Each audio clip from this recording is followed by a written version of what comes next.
media y una tardía. Y cada una de esas tiene sus características propias. ¿Y qué hacen los adolescentes? Recuerden unos años atrás ustedes. Tonterías. ¿Cómo? Tonterías. Es la edad de la rebeldía. Y no me digan que nadie les ha pasado. Es cuando todo el mundo está en su contra, cuando no quieren hacer nada, bueno, etcétera, etcétera, etcétera. Ni siquiera quieren ir a la iglesia y es parte normal de ese periodo. Entonces, aquí podemos detectar problemas muy importantes. ¿Cómo qué problemas creen que nosotros podemos detectar? Adicciones, sexo no seguro, actividad sexual a destiempo y sin seguridad. ¿Qué más? Depresión. Problemas nutricionales como bulimia, anorexia. Bulimia, problemas en el hogar. Imagínense, los adolescentes están con todas las hormonas a todo lo que da y los padres empiezan con el descenso hormonal. Imagínense cómo es esa situación. A veces como una olla expresa a punto de quebrar. ¿Qué más? Abusos. ¿Perdón? Abusos. Abusos, exactamente. Pueden ser abusados. Y también bullying. ¿Sí? Y en esa etapa puede ser terrible el bullying. Muy bien. Entonces, también que vayan mal en la escuela. ¿Y por qué les está yendo mal? Entonces también en esas situaciones tenemos un acrónimo, donde tenemos que ver todos esos detalles con el adolescente. Entonces, lo mismo que con los niños, debemos de tener un trato cálido y respetuoso. No nos ponemos al nivel del adolescente, ni le llamamos compa, ni las palabras que usan los adolescentes. Tratamos de mantener una línea de respeto y de autoridad. ¿Ok? Debemos dedicarles el tiempo que sea necesario. Bien importante en cualquier consulta, pero principalmente en estas no se permiten interrupciones. Una interrupción puede quitar todo el ritmo de la entrevista con el niño o con el adolescente. Se les dice por el nombre que les gusta. Y aquí es algo bien importante. Cuando ustedes sean padres, no elijan nombres raros para ellos. Ustedes no saben el daño que les pueden hacer con nombres por ejemplo, si se llama Pánfilo y a él no le gusta que le digan así, le gusta que le digan, no sé, Pepe, usted le dice Pepe, ¿ok? Obviamente es importante, igual que con los niños, la expresión verbal. No hacemos cara de enojo, ni de aburrimiento, ni ay, o sea, nada. Los escuchamos sin interrupciones. Y también algo bien importante en esta etapa es la confidencialidad. Y siempre que tengo unos pacientes, una de las cosas que les digo que todo lo que me diga es confidencial, a menos que ponga en riesgo su integridad o ponga en riesgo la integridad de otros. ¿De acuerdo? Y así desde el principio dejamos todo claro y no hay ningún problema. Por ejemplo, si viene la chica y me dice que está embarazada, no voy a ser yo quien le diga a la mamá. Pero si viene una chica que tiene ideas suicidas, voy a tener que intervenir y tengo que comunicarlo a la familia. O si veo a un chico que me empieza a hablar que tiene armas y que está cansado y que le hacen mucho bullying y que ha pensado, que ha soñado, que mata a sus compañeros que lo molestan, pues obvio, ahí puede poner en riesgo la integridad de otros. Entonces, no se olviden de la confidencialidad con los pacientes. Doctora, ¿Sí? pero tú al avisarle que si él está poniendo su vida en riesgo o la de otras personas, le vas a tener que decir a su papá. Es lo que les digo. No cierras Todo la lo que me puerta. digas es confidencial, a menos de que tú estés en riesgo o pongas en riesgo a otras personas. Pero no estarías como cerrando la puerta de que te confesara eso. La mayoría de las veces los adolescentes quieren ser escuchados. ¿Sí? Están casi gritando que alguien les ponga atención. Y en el caso de que los papás se nieguen a dejarlo solo con el médico. Ah, no. eso también es algo bien importante. Ahorita lo iba a mencionar. Primero viene generalmente el padre con el adolescente. En pediatría no viene el paciente solo, siempre debe de venir acompañado de el familiar. Además es el que va a pagar la consulta o el que tiene la credencial para firmar si tiene algún seguro, es el que firma. Ok, entonces la entrevista se hace primero con los padres. Escuchamos qué tienen que decir los padres y después le pedimos a los padres que salgan y que entre el adolescente. ¿Por qué lo hacemos de esta manera? Porque si dejas a los padres en el cuarto, el paciente no te va a decir nada. No te va a decir. Y si primero metes al adolescente y luego los padres, el adolescente muy seguramente va a decir, ya le va a contar todo lo que le dijo. Entonces, por eso lo hacemos de esa manera. ¿Ok? Entonces, cuando hagan entrevista, igual debe de ser flexible, pero no se olvide de usar este acrónimo. Vemos la situación del adolescente en el hogar, con los padres, con los hermanos, con los tíos, con los abuelos, en términos generales, cómo está la relación con su familia. Igual le preguntamos a los padres cómo está su familia y cómo ven la relación del adolescente con la familia. Y ustedes se van a encontrar ciertas discrepancias, porque el padre lo ve desde un punto de vista y el adolescente lo ve desde otro punto de vista. ¿Ok? La educación. En cuestión de la educación, ¿cómo te va en clases? ¿Cómo es tu desempeño en la escuela? ¿Cómo es tu relación con los maestros? ¿Cómo es tu relación con tus otros compañeros? ¿Cómo te ves en un futuro o cuáles son tus planes o cuáles son tus expectativas de vida? ¿Qué es lo que quieres ser cuando seas grande? ¿Ok? Actividades, por ejemplo, ¿qué haces en tus tiempos libres? ¿Qué haces con tus compañeros? ¿A qué se dedican cuando estás con tus amigos? Y luego la ingesta de alcohol y de drogas. A veces puedes decirles una pregunta que tal vez puede ser una incómoda, pero yo te tengo que preguntar. Cuando vas de fiesta con tus amigos, ¿alguno de tus compañeros o de tus amigos ingiere bebidas alcohólicas o drogas? ¿Te han ofrecido? ¿Tú las has aceptado? Entonces, no le preguntamos directamente al adolescente, ¿fumas, tomas y quieres drogas? No. Primero con tus amigos, te han ofrecido, los has probado, has tenido curiosidad, vemos eso. La alimentación también, principalmente si vemos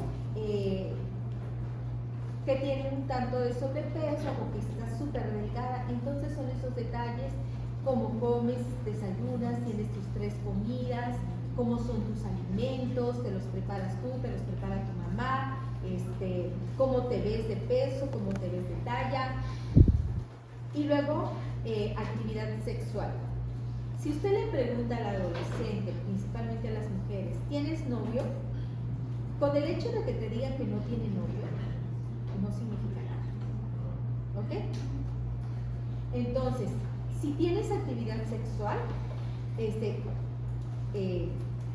usas protección, una pareja o más parejas, entonces son esos detalles que podemos preguntar y nunca juzgamos, ¿ok? Ni les damos consejos moralistas. El consejo que yo le puedo dar, por ejemplo, si una joven me dice, sí, tengo actividad sexual, tengo relaciones, no es mi novio, pero somos amigos con derechos. Ok, ¿qué usas anticonceptivos? No, pues tomo la píldora del día siguiente, pero no usas condones. No, porque mi pareja dice que así no se siente bien. Ok, está bien que tomes la píldora del día siguiente, tal vez si en un momento podemos hablar de un método anticonceptivo que no sea tan extremo, pero te recomiendo que uses preservativos porque puedes adquirir alguna enfermedad de transmisión sexual. No, pues es que él me dice que solo conmigo, o puede decirte solo con él. Ajá, pero tú tienes la certeza de que tú seas su única compañera. Entonces ahí es cuando dicen, no, no creo. Entonces, sí me explico, ese tipo de orientación yo sí le puedo dar. No le puedo decir, la Biblia dice no fornicarás, ¿ok? porque ese no es mi trabajo en este momento, ¿de acuerdo? Y no nos juzgamos. ¿Ok? Y la seguridad. Tienes vehículo, tienes auto, te prestan el auto, ¿qué haces cuando te lo prestan? Conduces a gran velocidad o tus amigos conducen a gran velocidad, o tienes moto y usas casco, o si tienes bicicleta usas casco, ese tipo de situaciones. Entonces son las cosas que preguntamos en la entrevista con un adolescente. Y bueno, estas mismas preguntas lo hacemos con los padres también, cuando tengo una entrevista. Bueno, ya prácticamente vimos todo eso.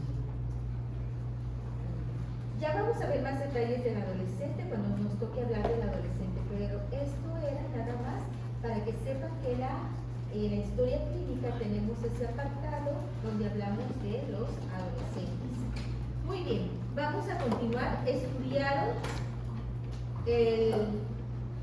lo que decía el taller de talla baja? Sí. Bueno, muy bien, entonces vamos a revisar un caso clínico.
Bueno, si leyeron esto, entonces vamos a pasarnos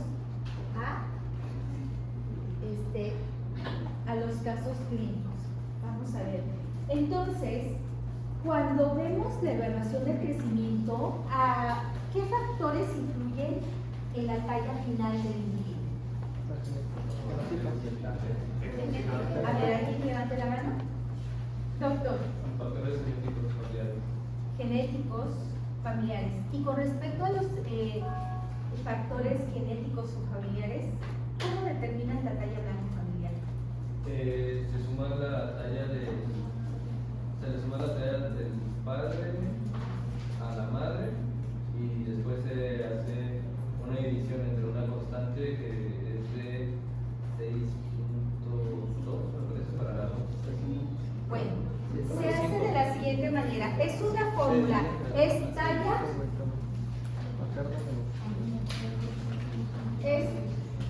talla materna más talla paterna.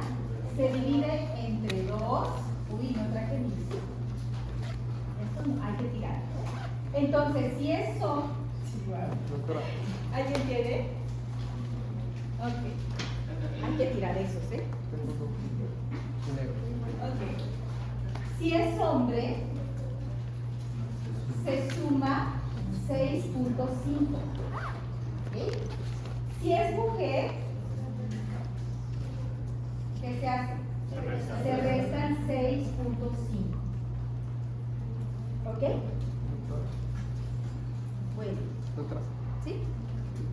yo estaba leyendo una y encontré igual otra manera de sacarlo, que dice, si es niña es talla paterna menos 13, más talla materna entre 2. ¿Sí? Y si es niño se le suma 13. Sí, hay diferentes fórmulas. Esta es una de las más sencillas. ¿Sí? Talla materna más talla paterna se divide entre 2. Si es hombre se le suman 6.5, si es mujer se le restan 6.5. Y la otra es que a la talla materna se le suma o se le restan 13. Se le suman si es hombre y se le restan 13 si es mujer. ¿Ok? Y les da exactamente lo mismo. Muy bien. Entonces, vamos a hacer un ejemplo. Aquí necesitamos las computadoras. Vamos a decir sacar la talla blanco familiar de una niña ¿de cuánto les gustaría? ¿De qué edad? 8 años. Vamos a decir que tiene 8 años. La talla materna, vamos a decir que la mamá mide, ¿cuánto les gustaría que mida? 1,65. ¿Y el papá?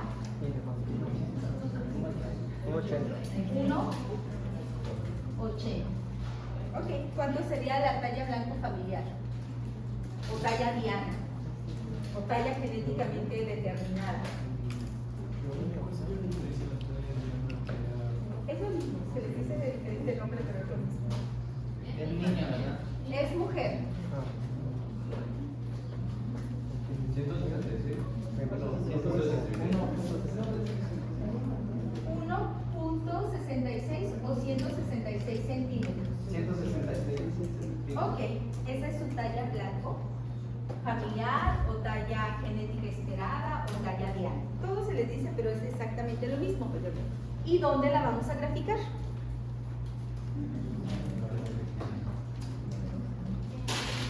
Se usan gráficas y pueden descargarlas. Usamos generalmente las de la CDC. Hay gráficas para niños y niñas de 0 a 33 meses y hay gráficas para niños y niñas de 2 a 20 años. Entonces las mujeres las graficamos donde corresponde a la edad de 18 años y a los hombres donde corresponde a la edad de 20 años. Y vamos a decir que este paciente está en el percentil 75. ¿Ok?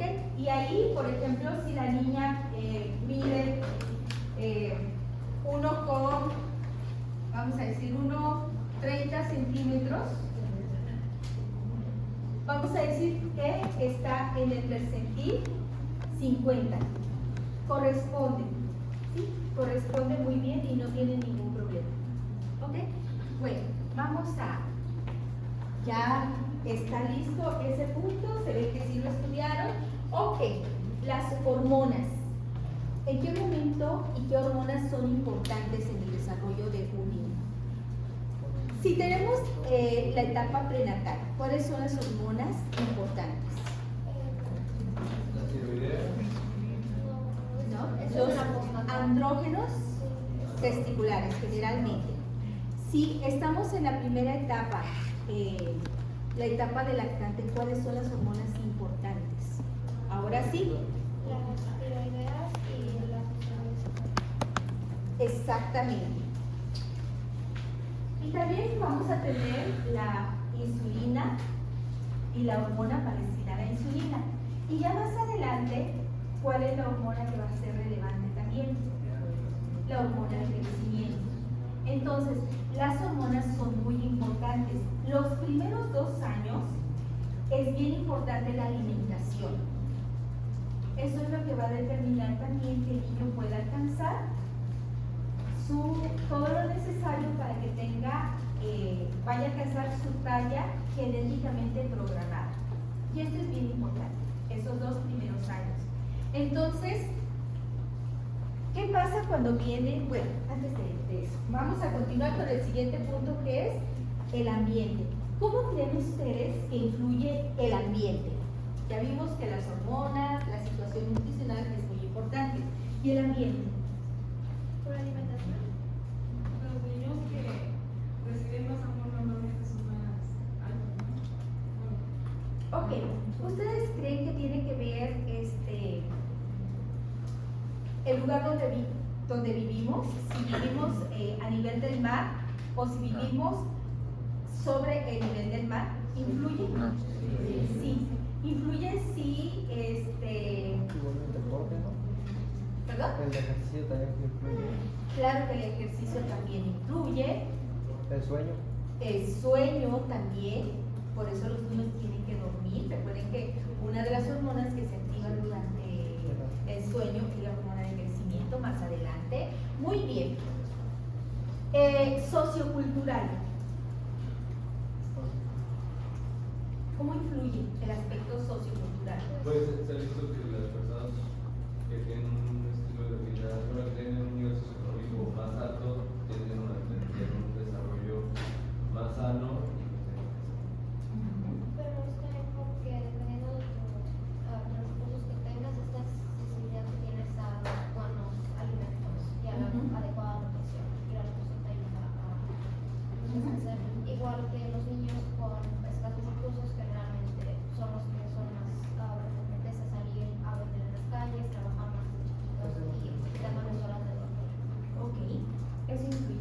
porque igual hay mucha gente que no tiene educación sobre salud y piensa que estar gordo o estar muy flaco es sinónimo de salud. Muy bien, aquí incluimos todo eso. ¿Qué otros factores creen influyen? Vamos a suponer, ¿qué país ahorita está en guerra? Ucrania. Ok. ¿Cómo están los países que están en guerra? ¿Cómo están los alimentos? ¿Están disponibles? Están escasos. ¿Cómo creen que van a tener esos niños? ¿Qué creen que van a pasar con esos niños que están en crecimiento y en desarrollo si no tienen todo lo necesario para una buena nutrición? Esa población en general no va a alcanzar la talla genéticamente programada. Y saben que van a tardar 2 o 3 generaciones en recuperarse. ¿Sí? Lo mismo pasó, por ejemplo, en la Segunda Guerra Mundial. ¿Ok? Entonces, lamentablemente, este tipo de situaciones, quienes más lo sufren son los niños. Bueno, por ejemplo, los judíos tardaron 2 o 3 generaciones en volverse a recuperar. ¿Ok? Y todo esto es por la epigenética, que es un conjunto de todo lo que estamos mencionando. Muy bien. Y en el aspecto psicológico, ¿cómo creen que influye en el crecimiento y obviamente en el desarrollo del niño? Generalmente crecimiento y desarrollo van de la mano, solamente que lo estamos estudiando por separado. Estrés. Puede disminuir la inteligencia, falta de Claro. vitamina B. Exactamente, y la deficiencia de hierro también va a disminuir el coeficiente intelectual. ¿Verdad? La ansiedad. Miren, fíjense muy bien, se han hecho algunos estudios. Ay, esto ya. Bueno, se han hecho algunos estudios donde los niños que viven en orfanatos tienen una desaceleración tanto de su crecimiento como desarrollo. En el momento que sus niños son adoptados, van a tener una recuperación importante. Entonces, el amor, la felicidad y los cuidados que se le den a un niño son bien importantes para su crecimiento y su desarrollo. ¿De acuerdo? Sí.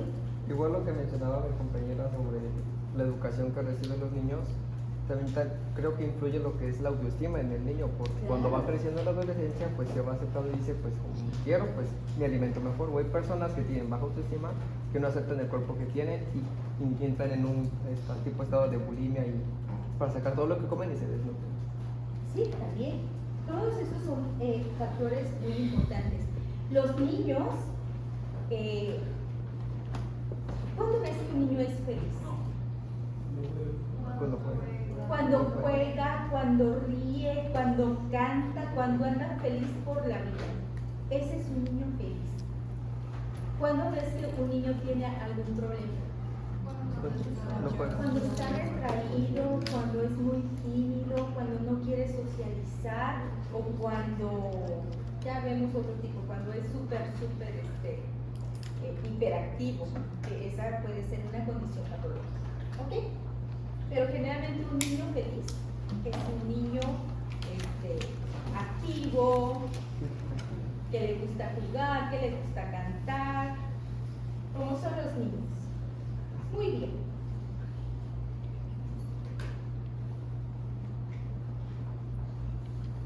Ok.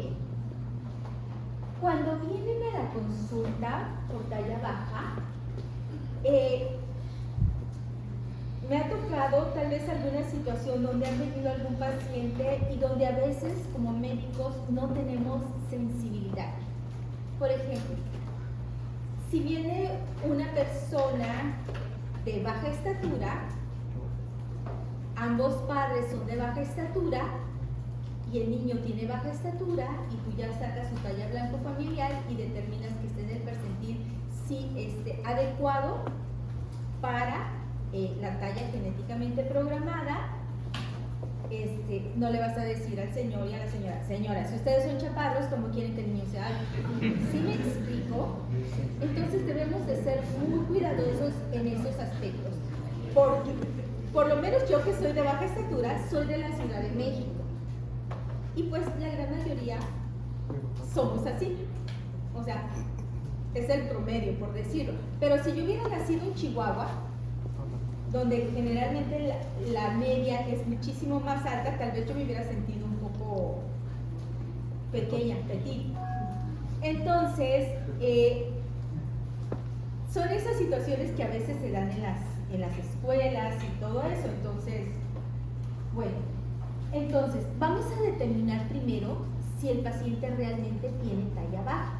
¿Y cómo definimos talla baja? De acuerdo a lo que estudiamos. Doctora, 2 desviaciones estándar debajo de lo normal. ¿Ok? Entonces, aquí es bien importante. ¿Cómo sabemos las desviaciones estándar? ¿Cómo lo sabemos? De acuerdo a lo que leyeron en el documento, ¿cómo sabemos las desviaciones estándar? Ahí venía en el documento por donde dice la puntuación Z. Doctora. Se usa el promedio normal en los documentos de la población para medir cosas. ¿Ok? Recuerden que tenemos percentiles también. Y la mayoría de las gráficas están en percentiles.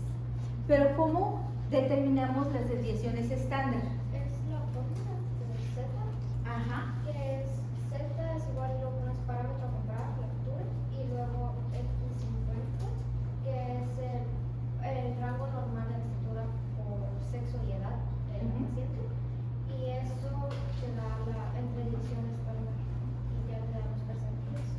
Y por lo que leí, los niños tienen que estar, si es menos de 10, es 14. Muy bien. Si son como yo, X para las matemáticas. En el libro, por lo menos en los libros como el Nelson o el Martínez, en la parte posterior viene un apéndice y donde vienen los percentiles, desde el 3, 5, 10, 25, 50, etcétera, etcétera, hasta llegar al percentil 97. Y en un apartado vienen las desviaciones estándar. Entonces, si usted no quiere hacer la fórmula, porque la verdad es que para mí las matemáticas así son bien complicadas, entonces se va a esos ya establecidos y usted ve las desviaciones estándar. ¿De acuerdo? Bueno, para que no se complique la existencia. Ok, muy bien. Entonces determinamos si tiene realmente talla baja. ¿Cómo podemos hacerlo entonces? ¿Cómo podemos determinar? Ya su compañera habló de percentiles, ella ya habló de desviación estándar, pero ¿cómo yo puedo darme cuenta si el paciente realmente tiene talla baja? Bueno, desde pequeños los tenemos con el programa de control del niño sano, y entonces hay un periodo de consultas. Ahí vamos tomando la estatura del niño y lo vamos comparando. Si hay una desviación, pues nos damos cuenta, pero también comparamos con la estatura de los papás. Y ahí podemos llegar a una conclusión si ese paciente tiene talla baja familiar o constitucional. Muy bien, siempre debemos de graficar. En las gráficas, vamos a decir de niños de 2 años en adelante, viene el peso, la talla. En la parte posterior viene el índice de masa corporal y en la parte superior viene la velocidad de crecimiento. Entonces siempre debemos de graficar y vamos a ver que para estudiar a un niño con talla baja necesitamos graficar, necesitamos tener parámetros anteriores, necesitamos el índice de masa corporal que nos va a ayudar para determinar el estado de nutrición también, pero la velocidad de crecimiento también es muy importante. Y bueno, y también otra cosa que es muy importante es saber cuántos centímetros crece un niño en los diferentes rangos de edad. Ahí donde viene talla baja, tiene cuántos centímetros debe de aumentar en determinado tiempo de edad. A partir de los 3 años en adelante, antes de la pubertad, los niños no crecen más de 5 o 6 centímetros por año. El crecimiento se desacelera. Los periodos donde hay mayor crecimiento, obviamente, es en el prenatal, donde crece de manera increíble y en ninguna otra época de la vida va a volver a crecer de esa manera. y el otro pico de crecimiento es en la adolescencia. ¿De acuerdo? Bueno, entonces es importante que vean esos parámetros. Ok. Doctora, ¿Sí? pero los percentiles, ¿cómo, bueno, en las tablas de crecimiento, cómo vemos en qué percentil se encuentra el paciente o cómo se lo Ujú. Saben que me tuve que venir corriendo y no me traje las gráficas, pero déjame ver si en la otra presentación las tengo. ¿Las debo de tener?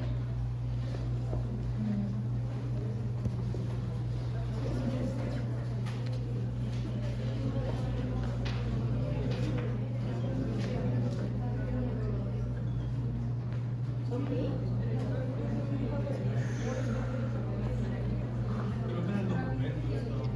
En el documento están, aquí están unas gráficas, estas son las gráficas. Y hay para niño y hay para niña. Ah, ya está. Ahí no se ve. Si ustedes se dan cuenta, estas son para niños de recién nacidos hasta 3 años. ¿Ok? Y aquí tenemos, miren, aquí está el percentil 5, 10, 25, 50, 75, 90 y 95. Entonces, estos son los percentiles. Aquí está el peso y allá está la talla. Vamos a decir que tenemos un nene de 3 meses de edad con un peso de 6 kilogramos. Está en la media de 50 y con una talla de 60 centímetros. Está completamente normal. ¿Ok? Y aquí sacamos el peso, bueno, en la parte de atrás viene el peso para la talla y el perímetro cefálico. Y aquí tenemos una gráfica de un niño de 2 a 20 años de edad. Igual vamos a decir, tenemos un niño de 8 años, la media de él que es el 50% que corresponde a una desviación estándar de 0. Aquí la tenemos, su peso sería de 25 kilos y su talla, ¿de cuánto dije? De 8, ¿verdad? Y su talla sería aproximadamente de 128 centímetros. Y ahí la graficamos. Le ponemos un puntito. Entonces, para un niño que tiene 3 meses, ¿qué sería considerado un peso, o sea, abajo de las dos desviaciones estándar? Estaría por de 2 meses. De 3 meses. De 3 meses estaría más o menos por aquí. Estaría pesando 4 kilos con 500 gramos. O sea, ¿tiene que estar abajo de los 50 o abajo? Abajo del percentil 5. Del percentil 5. O sea, y la tabla de atrás de los libros, ¿cuánto vale cada percentil? En el libro sí, y vale cuántas desviaciones estándar representa el percentil 5. ¿Sí? Ok. Nadie trae el libro de Martínez, ¿verdad? Entonces, buscamos las tablas de las desviaciones estándar. Ajá. Ahorita checamos. Bueno. Entonces, algo bien importante. Los niños prematuros son aparte. Tenemos que hacer una corrección de la edad. Por ejemplo, si tenemos un prematuro de 33 semanas y viene a la consulta, tiene 6 meses de edad, pero nació de 33 semanas, ¿qué debemos hacer? Son más o menos 5 semanas de prematurez. Entonces, equivale a un mes con una semana. Entonces, en vez de graficarlo en 6, lo graficamos en 5 y un poquito menos. ¿Sí? Entonces, siempre hay que hacer la corrección por prematurez. ¿Y hasta cuándo se hace esa corrección? Hasta los 2 años. Hasta los 2 años. Ujú. En términos generales. Bueno. Ahorita hacemos un repaso de esto. Yo esperaba que ya lo hubieran visto ustedes. Bueno, está en la herramienta también. Ok, vamos a seguir entonces con el caso principal.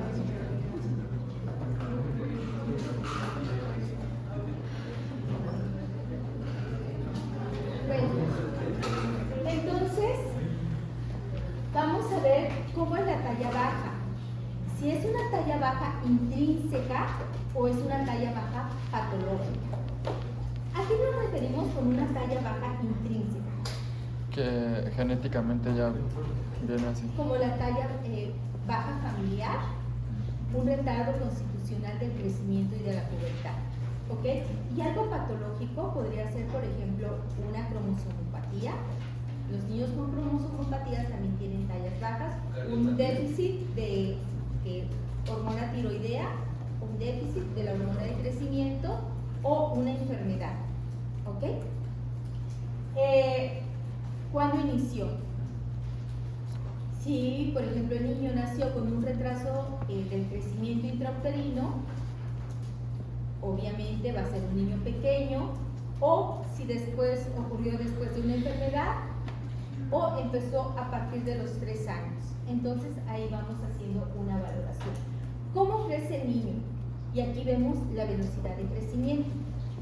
¿Okay? ¿Alguien sabe cómo se determina la velocidad de crecimiento de acuerdo a lo que leyeron? Lo que crece en un año, ¿no? Es los centímetros que va a crecer en un año, doctor. Muy bien. ¿Ok? Se toma, por ejemplo, la talla actual y se le divide la talla que tenía hace un año. Por eso es tan importante que los niños tengan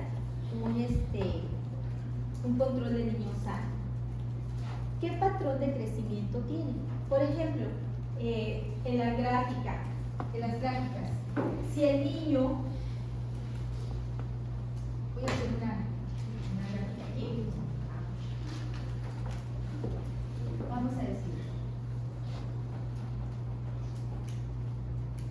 que este es 50, el percentil 50, y este es el percentil 5.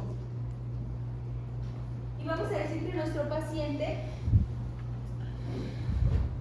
vamos a poner 2, 4, 6, 8, 10. Vamos a decir que este niño estaba aquí, y luego empezó aquí, y sigue aquí, y sigue aquí, y sigue aquí, y sigue aquí, y sigue aquí. Entonces, este paciente, si bien está por debajo del percentil, a lo mejor corresponde con su talla blanco familiar, pero tiene un crecimiento continuo. ¿De acuerdo? No hay ningún problema. Pero, si tenemos a un paciente que estaba aquí, luego empezó aquí, y luego hizo esto, y ahorita lo tenemos aquí. ¿Es normal eso? No. Entonces aquí tenemos que investigar qué está causando esto. ¿Ok? Puede ser que el niño haya tenido un problema, por ejemplo, estos son los que nos hacen las hormonas de crecimiento de las tiroides. Y luego vamos a poner a un niño que está aquí, aquí, aquí, luego de repente está aquí, y luego está aquí, y luego está aquí. ¿Qué pasó con ese niño? Eso es periodo de edad de los 2 a los 10. ¿Y cuánto tiene que crecer de centímetros por año en promedio ¿Pero qué de pasó los 2 a aquí? los 10? Un retraso.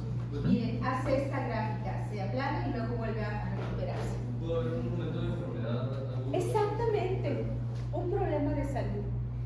Lo más representativo aquí puede ser una gastroenteritis, ¿sí? Que tal vez se prolongó un poco más. Entonces, a eso se refiere los patrones de crecimiento, y ahorita hacemos un repaso de esto. ¿Cuál es la causa de la talla baja? La vamos a investigar. Algo bien importante. ¿Cuál es el tratamiento para los niños de talla baja?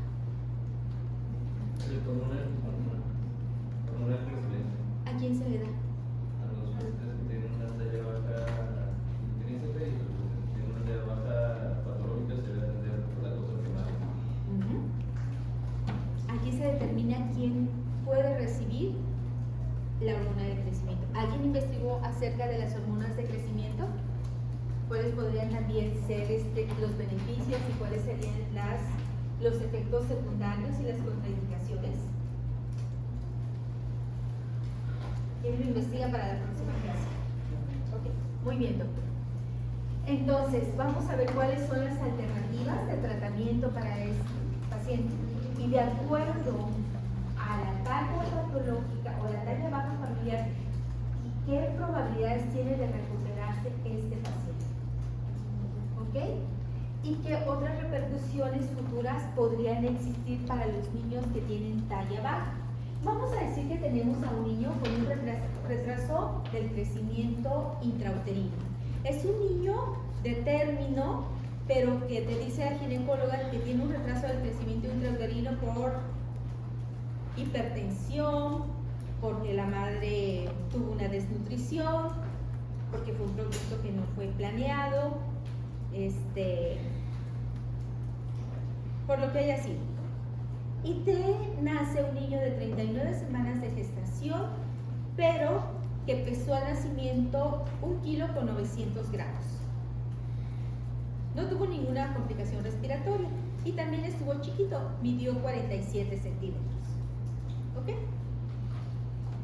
Entonces, ¿qué complicaciones futuras puede tener un niño de estas características?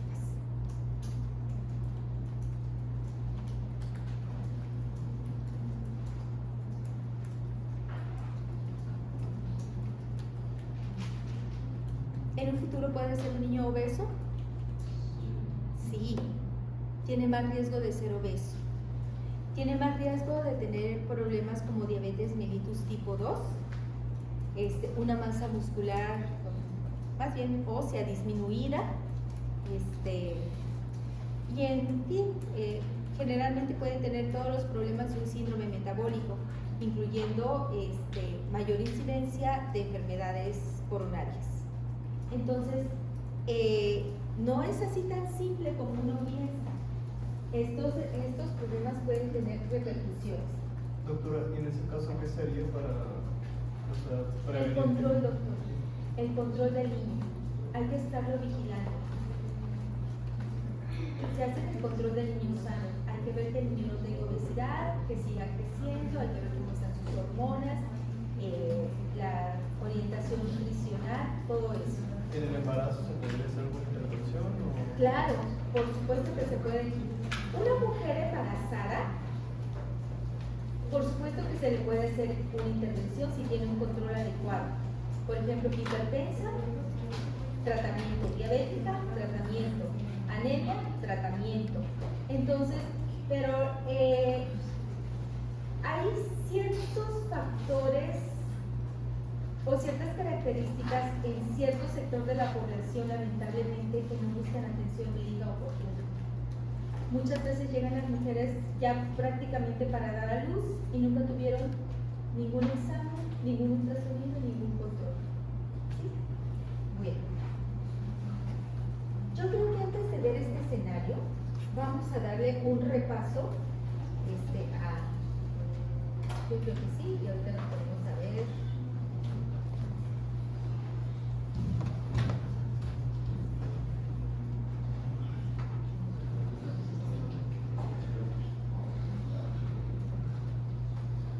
Simplemente repasando lo que ustedes ya estudiaron. ¿Qué diferencia hay entre crecimiento y desarrollo? Desarrollo es la adquisición de funciones más complicadas y la madurez del niño, y el crecimiento tiene más que ver con su tamaño y con el peso. Ok, muy bien. Bueno, cuando hablamos de crecimiento, no solamente vemos la talla, sino que otras cosas crecen en el organismo.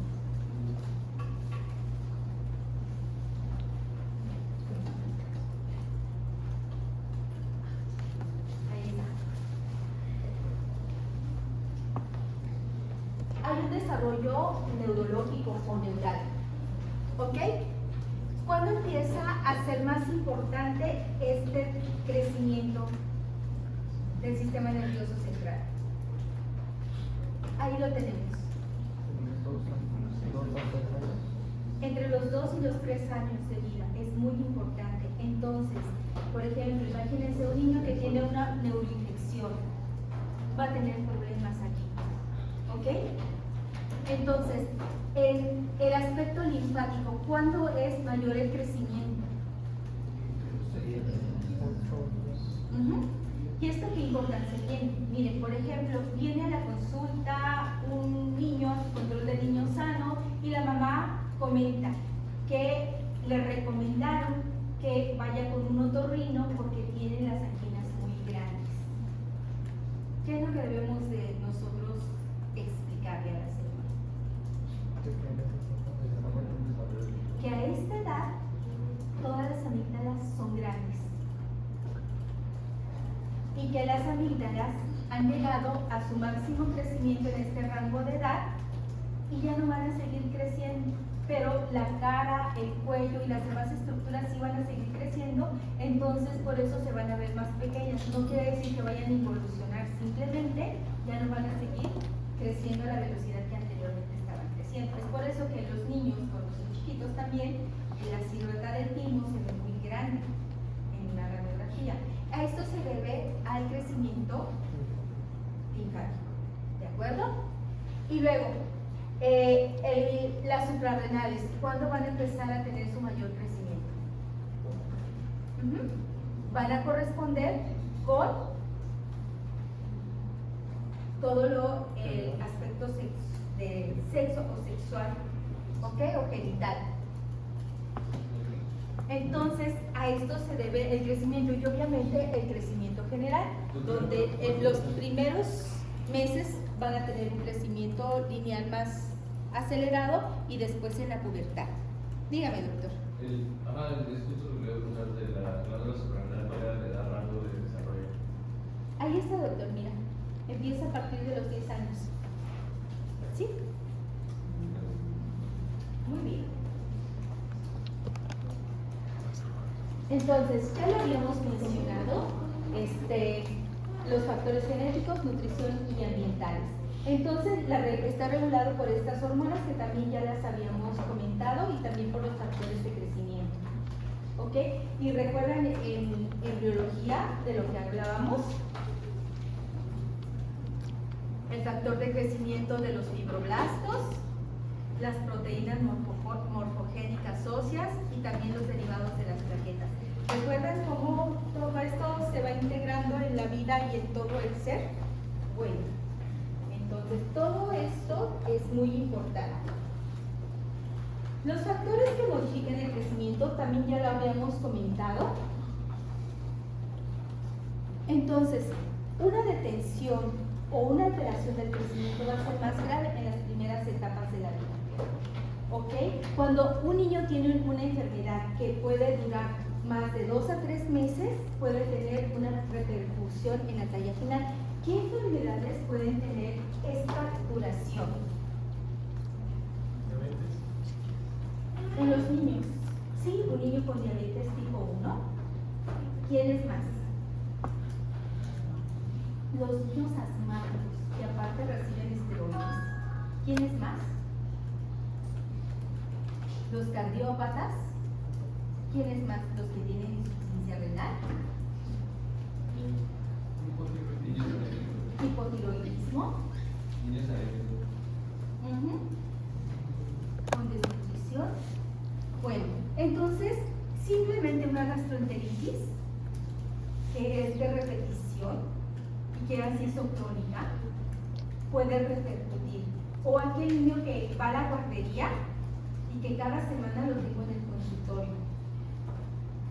Y no sé, por ejemplo, ya tuvo influenza, tuvo rinovirus, tuvo un virus sincitial respiratoria, ahora está con Coxsackie. Entonces, cuando son recurrentes, de verdad que no solamente influyen en el peso, sino también en la talla. Y bueno, obviamente lo que ya habíamos mencionado, la herencia biológica y el factor social. Y aquí está representado en esta gráfica el crecimiento. Y si ustedes se dan cuenta, en el periodo fetal es cuando tienen un mayor crecimiento y en el primer año de vida, y luego van a tener un pico de crecimiento llegando a la etapa de la pubertad, que es diferente tanto en hombres como en mujeres. Fíjense que también sacando la velocidad de crecimiento podemos detectar una pubertad precoz. es aquella niña, vamos a decir, entre 7 y 8 años, que de repente se da el estirón y empezó a crecer muchísimo y de repente ya también tiene su botón mamario, tiene el olor característico de las axilas ya como de un adulto y empezó con vello púbico. ¿Ok? Entonces no solamente la talla baja, sino también una talla acelerada. Esta es otra forma de graficarlo de otra manera. ¿Ok? Todo esto viene en el documento que les di. ¿Ok? Entonces, ¿cómo nosotros vamos a determinar si el paciente tiene una talla baja? Obviamente primero la somatometría. Y de la somatometría también ya leyeron cómo se debe de medir a los niños. Estaba en ambos documentos, en el de la historia clínica y también en el de talla baja. La curva de la velocidad de crecimiento y bueno, determinación de la talla blanco familiar, también llamada talla genéticamente determinada o talla diana. Bueno, esta es la manera de medir a un niño menor de 2 años. ¿Alguien sabe cómo se llama el instrumento? Infantómetro. Muy bien. Y esta es la manera de medir a un niño mayor de 2 años. ¿Alguien sabe cómo se llama este instrumento? Estadiómetro. Y esa es la manera correcta. No son muy sensibles los estadiómetros que vienen en las básculas. Lo más sensible es uno que viene y que se pega a la pared. Y ahora han salido unos que son incluso, ¿cómo se llama? Como que con láser te miden. Sí, han salido algunos muy sofisticados. Muy bien. Las gráficas. Estas están en azul, pero también las tenemos en rosa. Bueno, esto es importante que ustedes lo sepan. Ahí vienen las edades. ¿Cuánto es la ganancia aproximada de peso por día y la ganancia aproximada de peso por mes? No quiero que se aprendan por día, pero sí deben de saber cuánto es lo mínimo que debe de crecer un niño en estos rangos de edad. ¿Ok? Y aquí está cuánto aumentan también de longitud por mes. ¿Ok? Y esto es el perímetro craneal. Si ustedes se dan cuenta, el perímetro craneal va a crecer mucho el primer año de vida. Ya después no va a crecer tanto. A diferencia de que cuando tienen aproximadamente 2 años, va a medir como unos 48, entre 45 y 48 centímetros, y en la edad ya adulta generalmente tenemos un perímetro cefálico de aproximadamente 55 centímetros. Y se dan cuenta que no es un crecimiento tan grande. Y ahí vienen las calorías. Muy bien.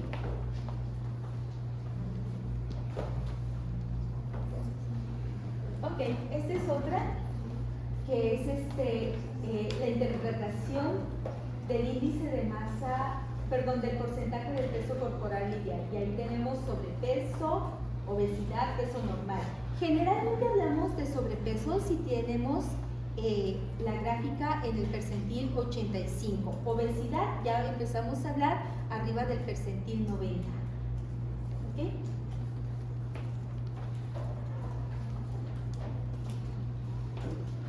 Y estos son algunas de las formas de las curvas que se hacen. Por ejemplo, una talla baja patológica de comienzo postnatal está aquí. Perdón, esto es aquí la tendríamos.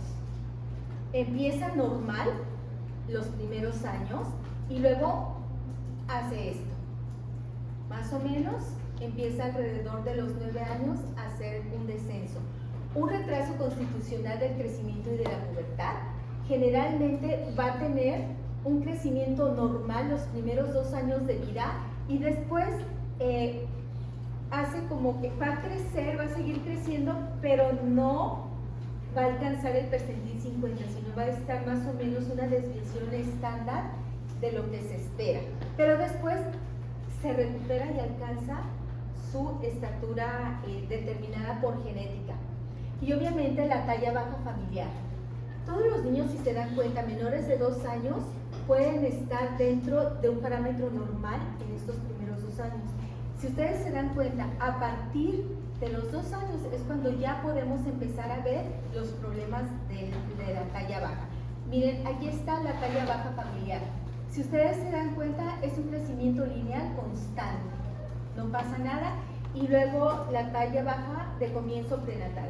Antes está bien y después, esto es bien típico de la deficiencia de hormona de crecimiento.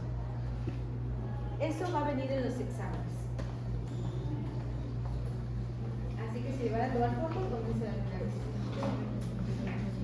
¿Necesitan un descanso o continuamos? Sí. Bueno, tomen 5 minutos de descanso.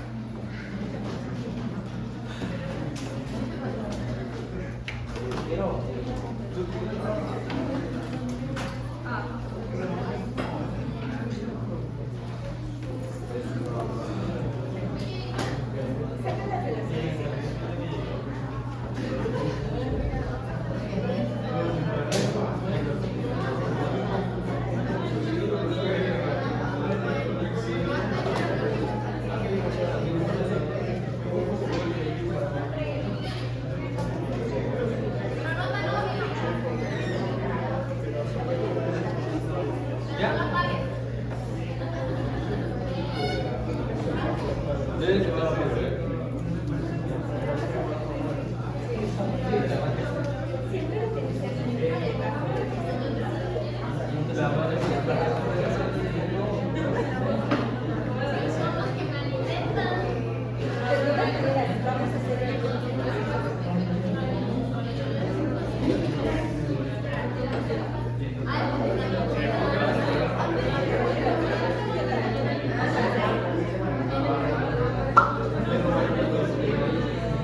Dijimos que íbamos a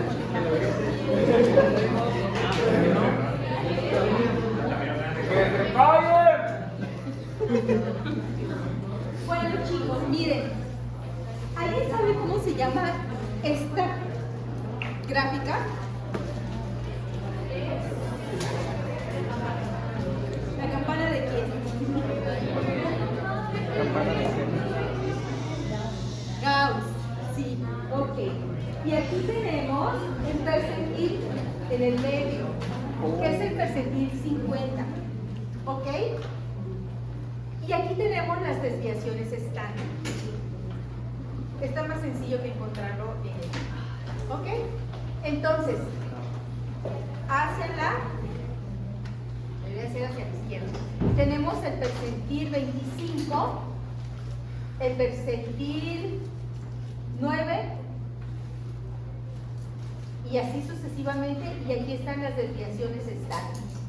Cuando estamos en el percentil, generalmente hay algunos libros que dicen el 5 y otros dicen el 3, es cuando tenemos dos desviaciones estándar abajo.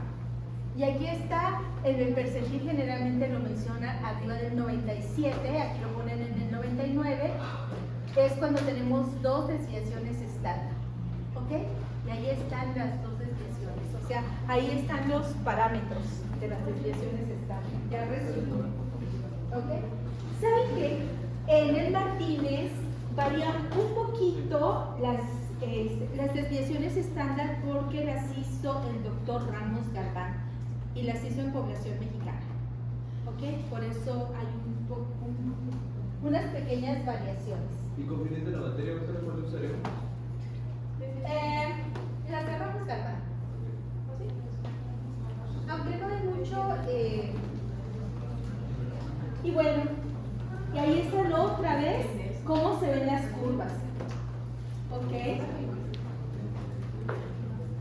¿Cómo se ven las curvas? Si yo he repetido muchas veces, es porque va a venir en el examen. ¿Ok? Bueno, a la somatometría nos referimos al peso, a la talla, al índice de masa corporal, al perímetro cefálico, y hay otras cosas de las cuales no hemos hablado, que es la brazada y también la relación del segmento superior con el segmento inferior. Bueno, ahorita en la otra diapositiva vamos a ver eso. La relación de diferencia de la brazada menos la talla en condiciones normales son estos parámetros. ¿Ok? Esto generalmente lo hacemos en niños que tienen alguna cromosomopatía o que tienen alguna patología, como por ejemplo,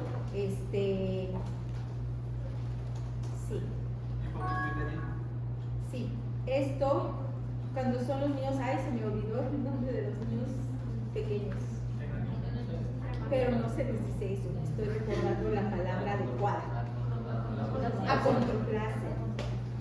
Doctora, ¿Sí? ¿el perímetro cefálico se mide hasta los 6 años o hasta los 10 años? Hasta los 3 años, 18 meses. Ok, y entonces así es como se miden los segmentos. El segmento inferior se va a medir sentado y se mide del pubis hasta el suelo, y luego se mide la talla. Ok, entonces la relación del segmento superior con el segmento inferior en condiciones normales son estas. Y no hay mucho que aprenderse. En el recién nacido tiene una relación de 1.7, 3 años 1.3 y mayor de 7 años es de 1 centímetro. Generalmente, cuando yo les voy a decir, cuando usamos fórmulas, a mí me gusta mejor en el examen tal vez ponérselas, porque a veces las fórmulas, aprenderlas así tanto, puede llevarte, si no lo haces constantemente, a cometer errores. Entonces, siempre que cuando ustedes vayan a hacer el internado o algo, siempre lleven sus fórmulas escritas en sus dispositivos o escrito a mano, pero soy de las personas que cuando se trata de fórmulas que debemos de ser bien exactos, prefiero que las tengamos representadas o escritas para que la memoria pueda tener. ¿Ok? Bueno, estas son otras mediciones, de lo cual no vamos a hablar porque pasa de nuestro objetivo, pero para que ustedes lo sepan. Y esta es la famosa curva de velocidad de crecimiento. Jefe del grupo, no sé si puedas ir tú o alguno de tus compañeros pueda ir a la consulta para que yo les dé gráficas. Y de ahí